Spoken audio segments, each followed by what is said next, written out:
देश की airline company को बम से उड़ाने की धमकी मिली है और 30 से ज्यादा फ्लाइटों को बम से उड़ाने की धमकी दी गई है। इसमें इंडिगो, विस्तारा, एयर इंडिया की डोमेस्टिक और इंटरनेशनल फ्लाइट्स भी शामिल हैं।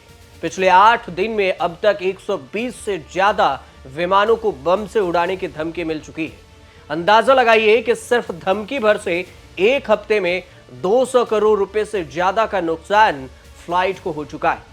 देश की एयरलाइन कंपनियों और स्कूलों को बम से उड़ाने की धमकियां मिलने का सिलसिला रुकने का नाम नहीं ले रहा है। दिन पर दिन ये धमकी मिलता ही जा रहा है। इस कड़ी में एयर इंडिया की 11, विस्तारा की भी 11 और इंडिया एयरलाइंस की जो फ्लाइट है उसको करीब करीब बताया जा रहा है कि 12 से 14 फ्लाइट को बम से उड़ाने की धमकी दी गई है। हालांकि विमानन मंत्री ने कहा है कि इन चीजों को हल्के में नहीं लेना चाहिए।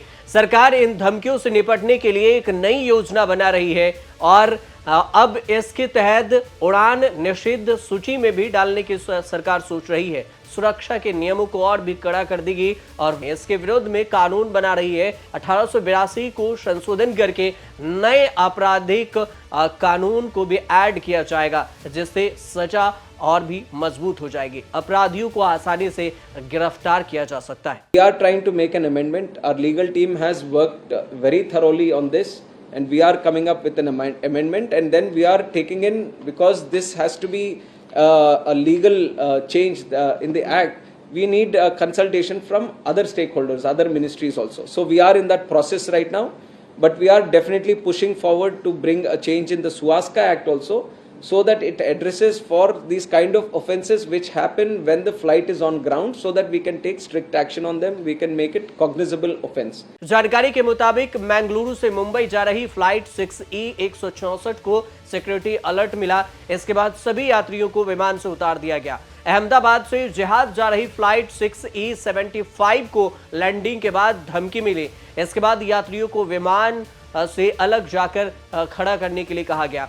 हैदराबाद से जिहाद जा रही फ्लाइट 6E 67, इस्तांबुल से मुंबई जा रही फ्लाइट 6E 18 ये भी शामिल है और लखनऊ से पुणे जा रही फ्लाइट 6E 118 और दिल्ली से दमन जा रही 6E फ्लाइट को भी धमकी दी गई है। बेंगलुरु से जिहाद जा रही फ्लाइट को भी धमकी दी गई है 6E 77। इस सबको अलर्ट किया गया है। इस्तांबुल से दिल्ली आ रही फ्लाइट 6E 12 को भी लैंडिंग के वक्त में सुरक्षा अलर्ट कर दिया गया। इसके अलावा 6E 65 को भी सुरक्षा अलर्ट किया गया है।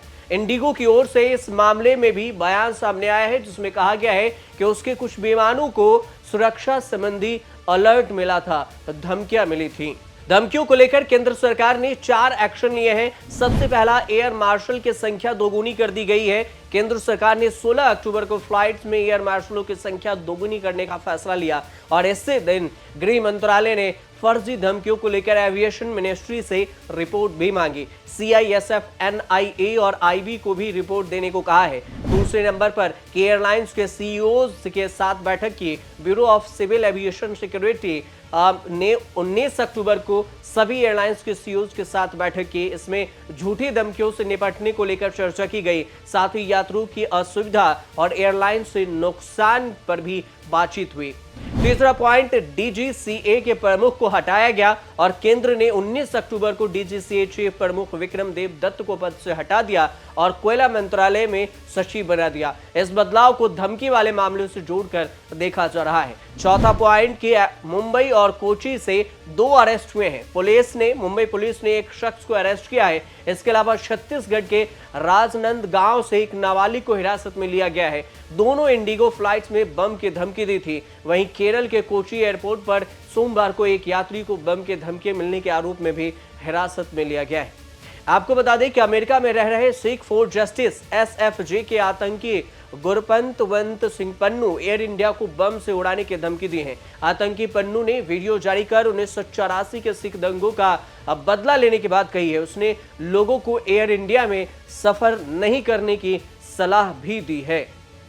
और इस बीच में यह भी बात सामने आ रही है कि जो वो बम से उड़ाने की धमकी है, फ्लाइट के नंबर भी बढ़ रहे हैं। एयर इंडिया के 13 फ्लाइटों को बम से उड़ाने की धमकी दी गई और इसके बाद विस्तारा की अब जो संख्या है वो भी 10 से अब 11 हो गई है। कुल मिलाकर विमान को धमकी दी जा रही है बम से उड़ाने की और इसकी संख्या में लगातार बढ़ोतरी हो रही है। हालांकि जांच एजेंसी जांच कर रही है कि आखिर ये धमकी कौन दे रहा है और कहां से दी जा रही है। इसके पीछे का मकसद क्या है कि ऐसे फेस्टिवल सीजन के बीच में करीब 8 दिन के अंदर 120 से ज्यादा विमान को बम से उड़ाने की धमकी दी जा चुकी है। फिलहाल जांच के बाद ही इस पर कुछ पता हो पाएगा। फिलहाल ये अपडेट था जो एयर इंडिया और विस्तारा एयरलाइंस के सभी विमानों पर धमकी भरे कॉल, मैसेज, ये सारी चीजें दी जा रही है, जिसमें गिरफ्तारी भी हो रही है। फिलहाल आप देखते रहिए न्यूज़ तक।